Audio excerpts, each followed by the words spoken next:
Y'all know what it is, it's the usual suspect 650 jar. Buy your tickets now for a chance at winning half of the line.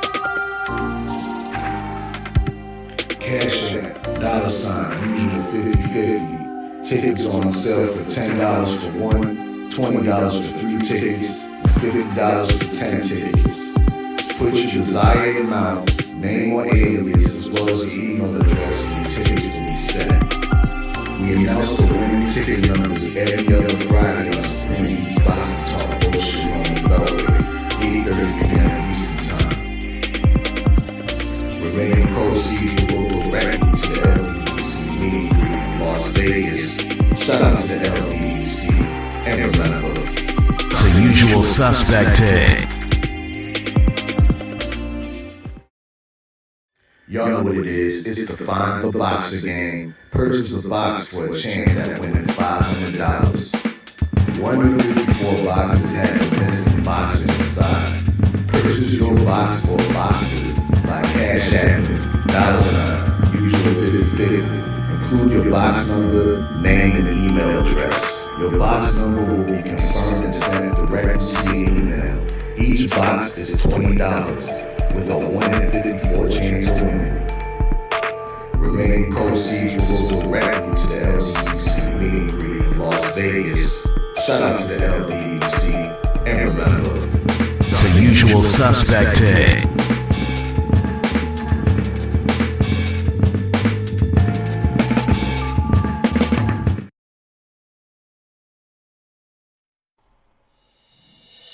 We offer the best grooming methods for you. They're so natural and handcrafted too. We wanna help be a swagger, style, class, and luxury. Make our products tailor-made for you with high quality, yeah. So get started with the black, yeah. Company to give you swagger, style, class, and luxury, yeah. Black, yeah. Company to give you swagger, style, class, and luxury, yeah. Located at www.theblackgent.com.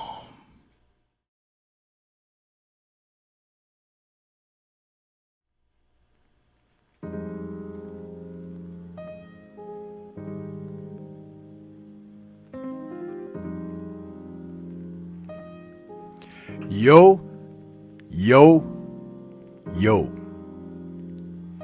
What's good? It's Stormy B Man, and I am back. Welcoming you to the Tuesday Tussle for this Tuesday, March 18th, 2025. And this is a show where I put a Q&A question up there. What is the curriculum of the Tuesday Tussle? I hope that we can get to a place of answering that in tonight's show, because tonight's show is entitled Changing Course. Now, this is totally boxing related, okay? It has nothing to do with I'm going on some kind of venture somewhere else and taking you on a ride and all of that. No, we're talking about the sport of boxing. I have been speaking with confidence that the sport is going through a transition, and you can kind of see it now if your eyes are open. You know, for those who are very closed-minded, you may not be catching that, but the message will come regardless, whether you're ready for it or not. And guess what? Everybody ain't gonna make it, just like everybody ain't gonna receive the message. Only a special ear will be able to hear that final call, huh? And then there'll be those who want to jump on the bandwagon, huh? As they do. But you know what? There's not enough seats for the bandwagon jumpers, huh? Yeah, so you have to catch the next train. Yeah. So that's what we're talking about this evening. changing course. Just like sometimes in your everyday life, you have to change course. You have to find a way to make a difference, and in adjustments that can come in your life. You don't make the adjustments, things will remain the same. Mundane, complacency will set in, and you go nowhere. You'll be sitting up wondering about others. Yeah, that happens. So that's what tonight's subject is. And we're going to do a quick roll call. Go and see who's out there in the chat. And I see somebody out there. I see somebody. We got Chilltown Majors in the building. What's happening with you, Chilltown Majors? He's up there early. We also had Universal Truth, first and foremost. Universal Truth out there saying salute, Sensei. Steph Brown in the building saying hello, everyone. Be well, Stormy B Man. Salute our chat family who's in this evening. Rewatched yesterday's broadcast. That was good stuff, Sensei. God be with you. God be with you as well. I got Chilltown and Steph Brown's messages overlapping there. I apologize for that. We got Lewis Hinton in the building this evening. What's going on with you, Lewis Hinton? You write a couple more times, you and the brother Royal Constrictor, saying greetings, Sensei, and good people in the chat. Y'all will see that you have been rewarded, huh? Yeah! So come on in, keep writing, man. Keep writing that good stuff in the chat. Mr. Shelton is back with us, throwing up the deuces. You're gonna have to take me, Mr. Shelton says, you know. King Style Productions in the building, saying salute Stormy B Man in chat. JJ is back with us. What's happening? King Style also is reminding us to smash the like button before you step in the dojo. That's right. Otherwise, you'll get one of them karate chops, huh? Right in your chops. Yeah! And then, we got Miss Chocolate in the building. We got Nick J in the building. What's going on with you, Nick J? I see you out there waving, huh? You finally came around. Stormy say, where you at? Why you don't come visit Stormy B Man? And there she is, showing up like a trooper. I appreciate you showing up, Nick J. Appreciate you showing up.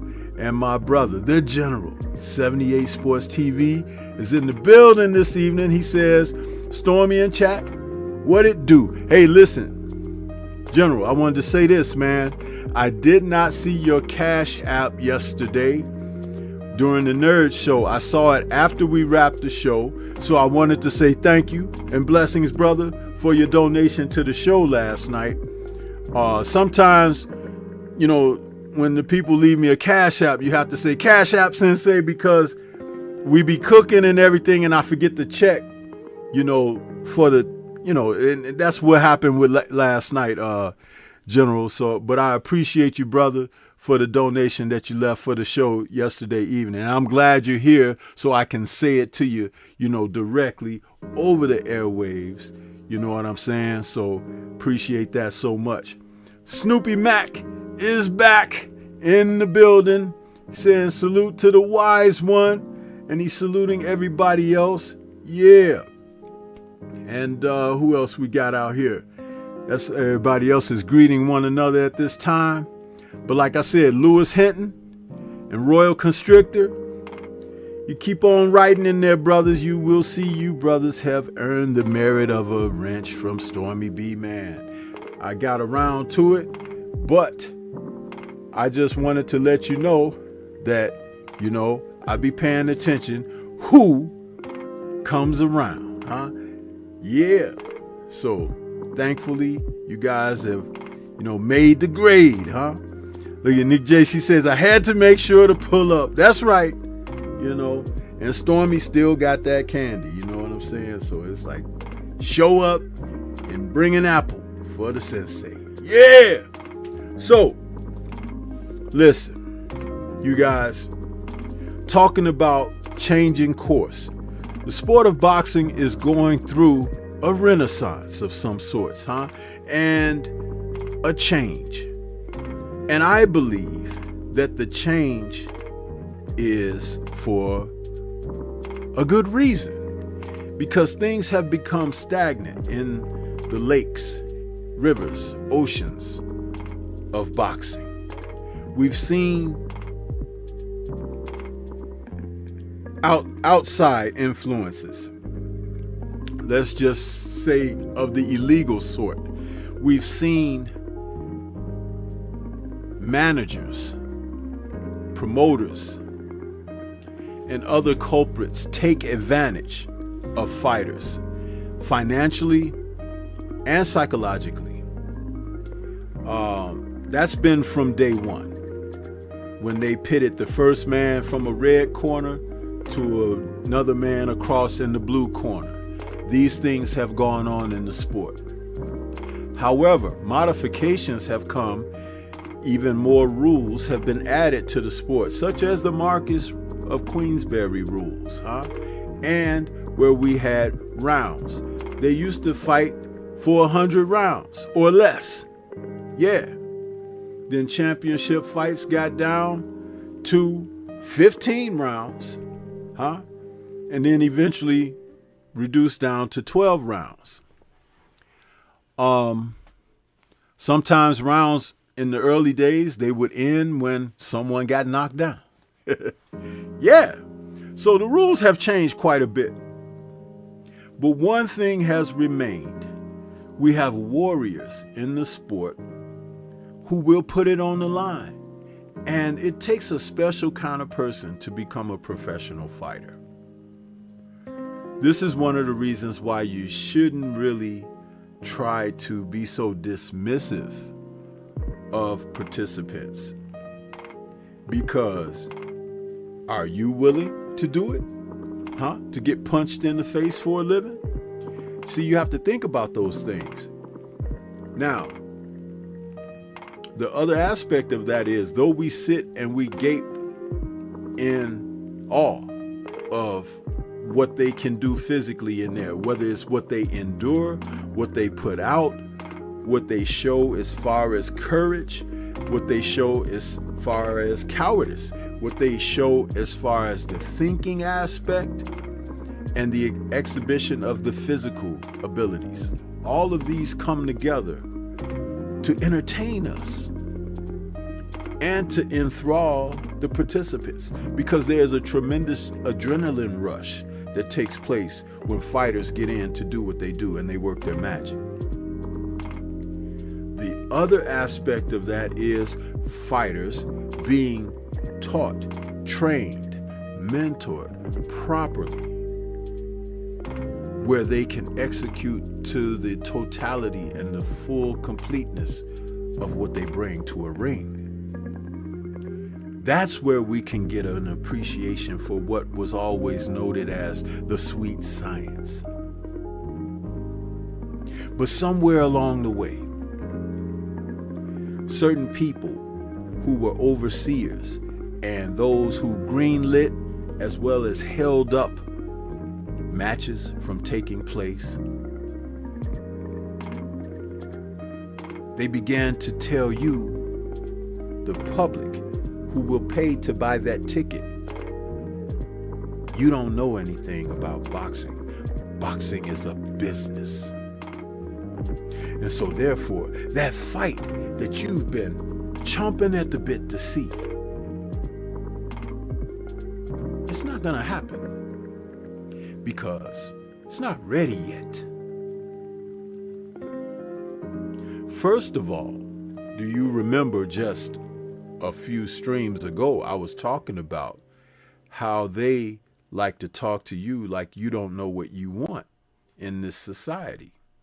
And as long as you show the lack of intelligence to be able to conceptualize what you feel is beneficial to you, as opposed to what they try to enforce upon you, influence upon you, and take from you at the same time. You have to know your peas from your cornbread. You have to know that you don't just mix up everything on your plate and make it goulash. compartmentalization is important. Not just in life, but in boxing. And so we have those so-called soldiers, who will march to the tune of these overseers. If they say it ain't ready yet, hey man, you guys just don't know. I heard Sebastian Fundora today on an interview, and they asked him, has it been frustrating for you? Because originally, a year ago, when you fought Tim Tszyu, you know, a great come-out fight where you won the titles, and then they were talking about the possibilities of you fighting Errol Spence, but it didn't take place. And now only this coming weekend, March 22, he's going to return to the ring after such a long layoff. Was it frustrating to you? And Fundora said, no, it wasn't frustrating. I stayed in the gym and everything. He gave the politically correct answer for an overseer who might be telling him what to do, when to do, how to do, why to do. Spoken like a true company man, but he wasn't on company time. You see what I mean about compartmentalization? When you're not on company time, you have to represent who stands before thee.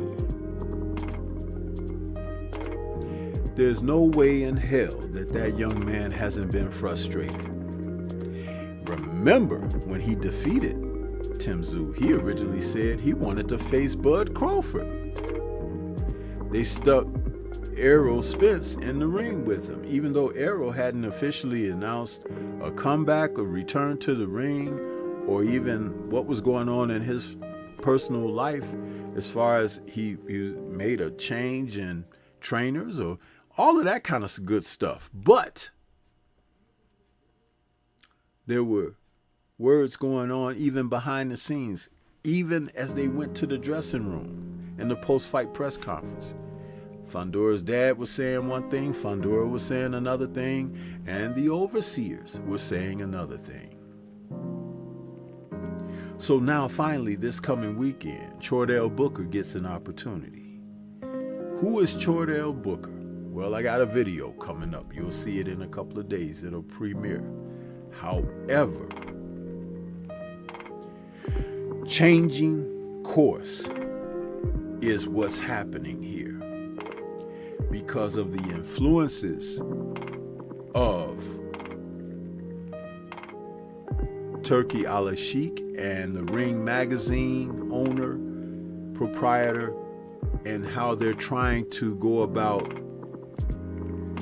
consolidation, bringing all the fighters together so that they can benefit from a union, so to speak, of participants in the sport, along with promoters.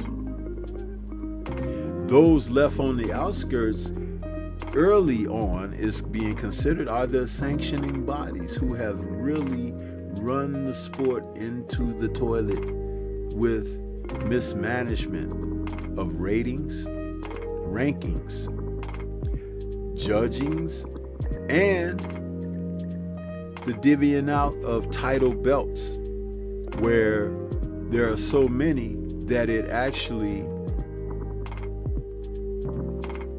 waters down the significance of being a world champion. See, now almost anybody can become a titleist because there's so many title belts out there. But not everyone is a world champion. And there's a difference there. When you understand that difference, you don't just go around calling everybody champ that's got a strap, huh?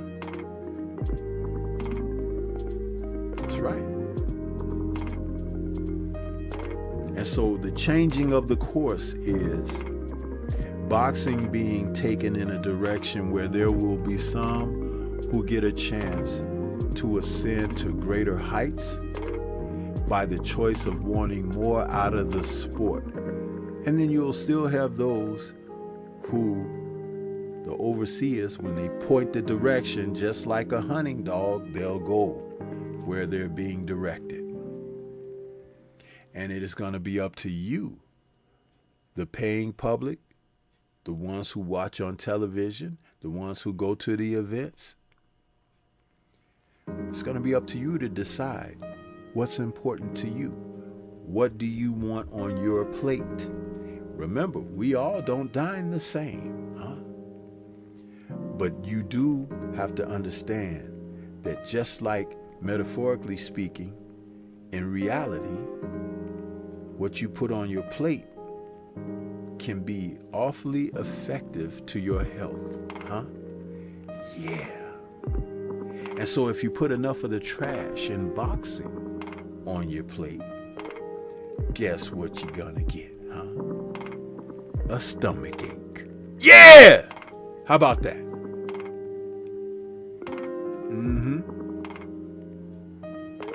Royal Constrictor, you're welcome, brother.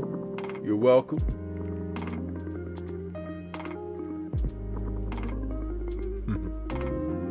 So, those who decide to be on a boxing diet, huh, where you only want the cream of the crop, look toward what Riyadh Season is doing. Look toward the Ring magazine ratings and rankings.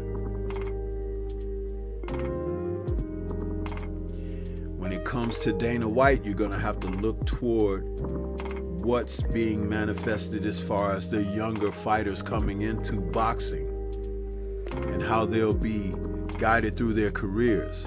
What's going to be accessible to them to make them, the best that they can be in the sport. That's very important. So, along with that, proper tutorial, mentorship, teaching, coaching is going to come into play. In order to be world class, you're going to have to be able to adjust to levels and go from one point ascending to a higher point in position. It's not done overnight, and it's not done by dining on subjects that on paper don't have a chance against you. In other words, building a record. Oh, he's 20-0 with 20 KOs or 19 KOs. But you haven't had a 50-50 fight in the 20. You won't be able to have a post-fight interview where you had a rough go, you still came out on top, and you say, I gotta go back to the gym and work on cutting the ring off.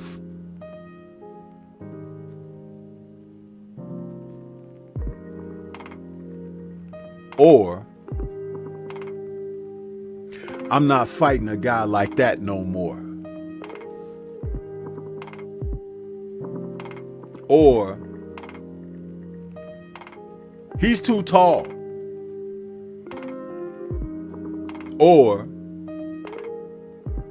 he runs.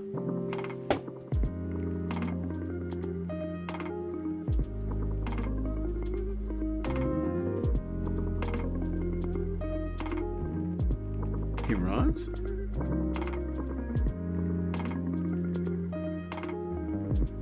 The last time I checked, a ring has 4 corners. And around on the outer rims of those 4 corners are ropes that keep the subjects inside a square operative plane. So where is he running to?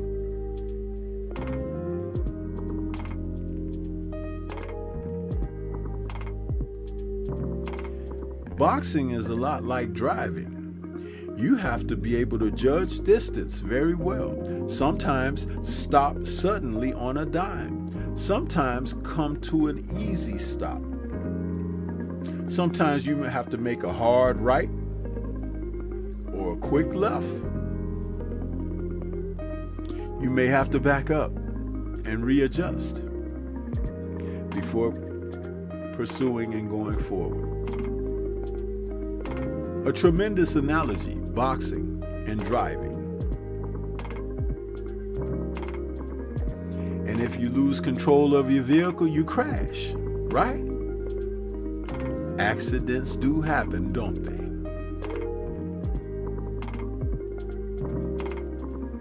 You see, all of this is relative. And when I say these things, it is to assist in you being able to apply that knowledge and science to what we're dealing with in subject here. Because that's the easiest way to drive the point home to you. This is how I work with guys in the gym for years, letting them know, use the mind. Does the mind not tell the fist to ball up? Why can't the mind tell you, cut him off? He's headed that way, let me beat him. You know, in football, salute to Junior the Truth, I see you out there, brother. You have to cut off the runners, right? Whether it's the receiver, the running back, you have to catch that angle, the tight end. Sometimes if you meet them head on, they could run you over because of momentum. Sometimes they have an elusiveness. They give you a juke or something and give you a spin, and whoops, you're out of their grasp. But sometimes when you head them off at the pass, you apply a little bit of a pressure that makes them think. And once you put them in the mind of trying to think their way through something without reacting naturally, you can have an advantage. Because they don't know what you're going to do, but you do. Jimmy Bernard, what's good with you? This is all a part of being a person who has compartmentalized the information. Yeah. Changing course. Because we were headed in a bad spot. You would get people who would go online, and some of them are still saying it day to day. You know, boxing is in a bad place. Boxing is in the gutter. Boxing is blah, blah, blah, blah, blah, blah, blah. Boxing is a hell of a sport, and I understand why it used to be the #1 sport in the world. Do you realize that the heavyweight champion of the world used to have the reputation of being the baddest man on the planet? And no, we're not talking about Mike Tyson stating that. We're talking about a public acknowledgement from all walks of life, entertainment, blue collar, white collar. People revere the heavyweight champion of the world as the baddest guy. That man right there can basically whoop anybody's behind. Why is that no longer? Because those who rose to prominence, some, haven't carried the weight that comes with that burden. And they faltered, they've fallen, collapsed under the plate of responsibility. You see, because in order to be noticed or acknowledged as the world champion, you have to carry yourself a certain kind of way. When people see you, they have to see providence. They have to see charisma. They have to see an aura.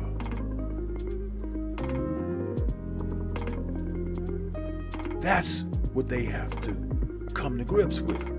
Now, who do you see representing the sport today with Providence? Who has that charisma that will kind of shake you into respectability? We have a ton of those who have lost respect, who have lost respectability, who have misrepresented the sport.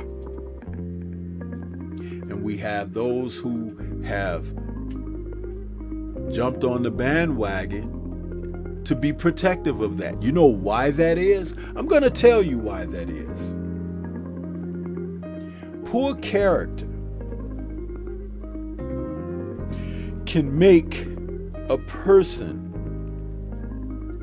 not be at their best, not strive for their best, and also hold back the rest. You see, a lot of it is because they don't want to try. They don't have heart. They don't have gumption, ambition, desire. They don't have that. You remember when you were in grade school and you had classmates who just wouldn't do their homework, but they want to copy yours. They just wouldn't bring their books and supplies, but they want to borrow yours. You're trying to gain the lesson and they interrupting, talking, whispering to you and everything. And the teacher's like, be quiet over there. I'm trying to teach, this guy. Queen 71, much respect. I see you out there. Boxing and barbecue, what's good? Claymore Rain, what's happening with you, Claymore? Good to see you.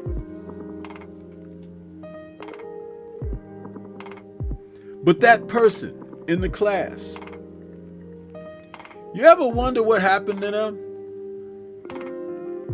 They grew up and became adults like you did. And now you see them out here in everyday life. Some of them have become content creators. They might be the very ones that you look at and be like, what the hell is he talking about? Why is he saying that? Why is he bigging up Ryan Garcia? He's defending Canelo and the clenbuterol situation. He's comparing Tyson Fury to Muhammad Ali. Triple G is the best since Marvin Hagler?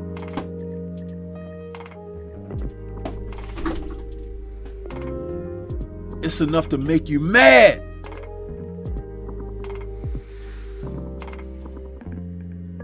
Where the hell do they come from? They were those classmates that I'm talking about. They've become adults. CB Sports TV, what's good with you, brother? Good to see you, man. Yeah. So with all of this, you can understand how boxing can be in a bad place with those type of influences. But someone like me, I come along and I'm trying to share something with you to help cultivate, develop your sensories, knowing what you're looking at.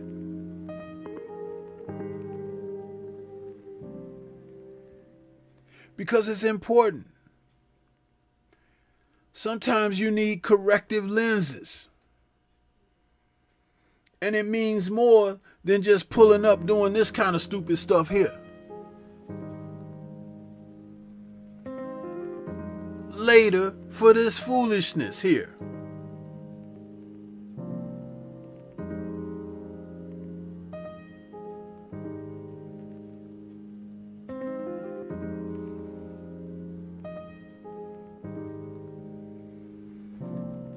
And so when I can come out and deliver something of substance, but you got foolishness out here. Remember what I said about what you receive and put on your plate, huh? If you put a lot of garbage on your plate, huh? You're gonna end up with a bellyache. But that proper nourishment, you're gonna feel energized. You're gonna feel alert. You're gonna feel like, man, I can do some stuff. Yeah, it's not about tearing something down. It's about building things up. And it's not about being on top, because as long as you continue to build, someone else can come and apply something to that, and what you've built becomes something that no one can tear down or tear apart. This past weekend, we had the return to the ring of Austin Amo Williams. This young brother is a fighter who has gone through some issues in his personal life and has tried to get a grasp on what he's doing professionally. And last year, when he suffered that setback with the loss to Hamza Shiraz in a fight where both men, they were at that level to be fighting one another. But if anybody watched some of the day-to-day interviews and stuff that led up to this fight, you know, it was broadcast on DAZN, so they did some behind the scenes, you know, talking with the guys and all of this. Amo admitted that he hadn't really had a full boxing training camp. Now, he came to the sport very late, you know, 19 years old or something like that. But with Kevin Cunningham working in his corner as his trainer, he had his first double-digit week of camp. It made a difference in this fight with this young man that he faced, Patrice Volney from Canada.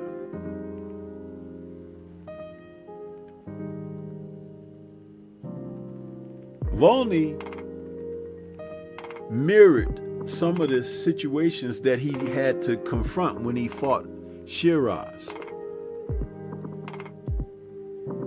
But what was even better was the fact that Austin had a different mindset in this sport on this night. If you looked at him, he was so energetic, so enthusiastic, hanging on every word and command that Kevin Cunningham was expressing to him between rounds. It was almost humorous.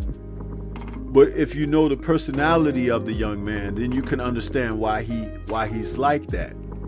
But sometimes when you have someone like that, all you need is someone of strength to work with him. Just like Mike Tyson had Cus D'Amato. If he didn't have Cus D'Amato, he may not have achieved the success he did achieve. But Cus spoke a certain language that Mike could adhere to. I believe that Kevin Cunningham has got this young man's ear that same way. But what was the most exciting part of that was not him winning the match. It's what he said after the match. He gave total credit to his coach and trainer. He let us know that if that man didn't stay on top of him and remind him and constantly prod him and be on his case, he couldn't have had the victory that he achieved. It was so authentic of what he was saying. It totally resonated with me, because you could see so many of these guys out here today that they're ready to take credit for every single thing without the acknowledgement of how they arrived on the scene.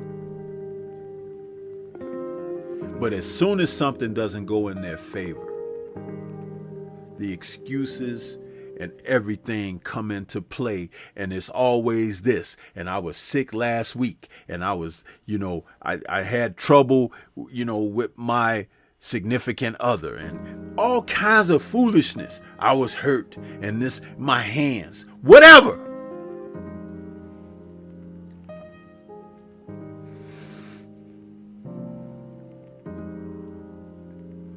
This man spoke for like 5 minutes talking about his coach and trainer. He can go places. And he won me over with that. Not his performance, but how he was able to give credit for someone putting him on the right track, getting him to understand this is why we do what we do. And he sounds like he's ready to get right back in the gym and get right back at it. And as long as he maintains, because that's important, to maintain that aspect of what goes along with what he does for a living, he'll be in great shape. Great shape. So this is like, again, what I'm talking about when we're talking about changing course. Because that's really not the norm, is it? It's not. We're seeing so many who don't follow suit on that.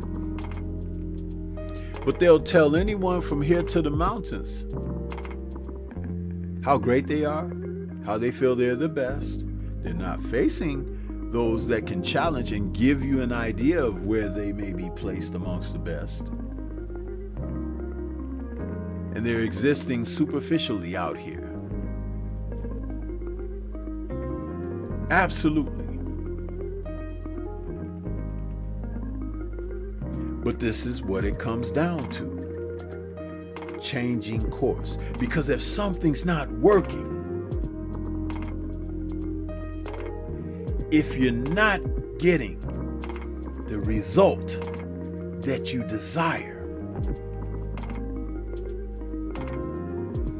if it's a means to no end, you have to change course, man. You have to go and find another way.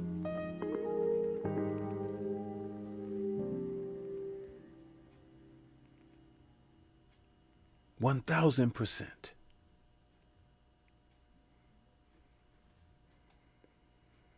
So this is where we are, in the midst of a cycle, a change. And you just have to make the decision on where you will find yourself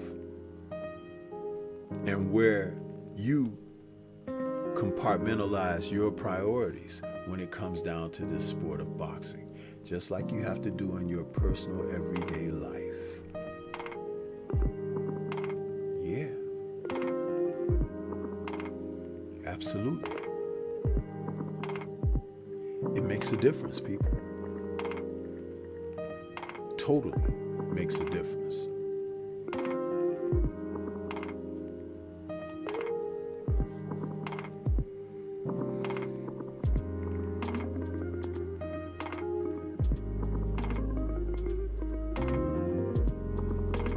So when I asked in the Q&A up there, what is the curriculum of the Tuesday Tussle?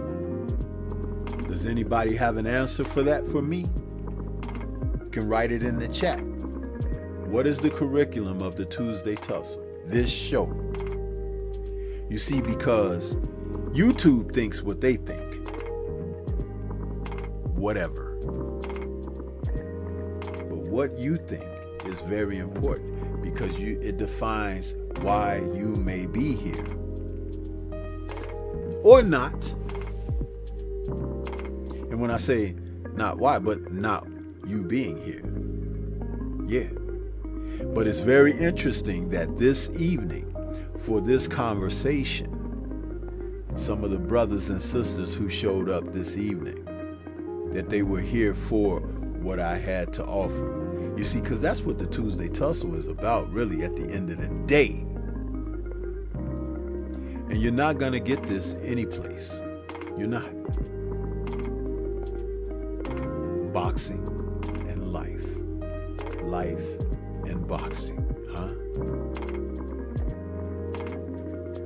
You fight for your breath every second, but you take it for granted. You watch championship and non-championship title matches, but don't know what you're looking at. You see? You have to dig. You have to dig deep. And that's what it's all about. For sure.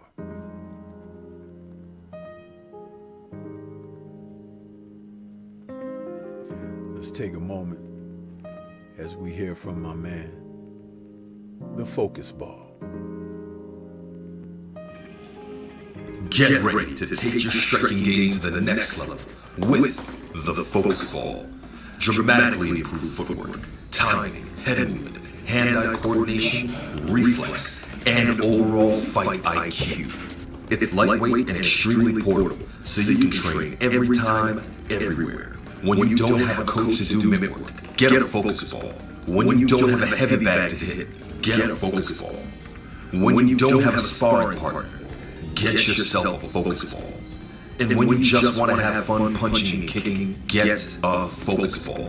When you train with the focus ball, you train your eyes and your brain to read punches so that you can hit and not get hit, making this very simple device a must-have for all combat sports athletes and enthusiasts alike. So if you want to take your striking game to the next level, don't wait. Get the focus ball now.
Yeah. And so with that, we're coming to the end of another Tuesday Tussle. Yeah. But I've always had something in the bag for everybody, you know? And this is what it is when we come around these parts for the Tuesday Tussle. Changing course was tonight's subject. Salute to the brother King Styles Productions out there. He says, what I got out of the curriculum, Sensei, is that you have to be open and accept help. You never know what someone else may know and how their expertise can assist you. Very perceptive, King Style, very perceptive. And you said nothing wrong. But yeah, we're coming to the end of another tussle, man. You see, I don't like to stay on too long because it don't take all day to do anything. You understand? And I think I managed to shake it up a little bit, this evening with this evening's message. But just remember, you come back next week and we'll have some more for you if you get up. A lot of more. Yeah! Shout out to Clubber Lane. Quan Big Guns, what's happening with you? Hiding out there, peeping through the blinds, But you came in right at the end to say hello. And so Stormy will say right back to you. Glad you enjoyed it. Yeah. So, with that being said, you guys, we're going to get on up out of here. Enjoy the rest of your week. There's premieres all week long. I got some in the morning, some in the afternoon. Stormy B-Man is hitting you with so much content. You know, you're going to have to learn some defense, The Philly shell ain't going to be good enough, You're going to have to learn a lot more. You're going to have to be able to slip, dodge, bob, weave, catch, shoot, parry. You're going to have to learn how to do all of that, And then, most of all, you're going to have a good chin, Because I'm going to hit you right in your jaw with some of this. So, be prepared, And bite down on that mouthpiece. Yeah. So, shout out to the mighty LDBC, and we'll catch you guys on the next one.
As you can see, the more you fuck around, the more you're going to find out. And also, if you stay down here and you never fuck around, you'll never find out.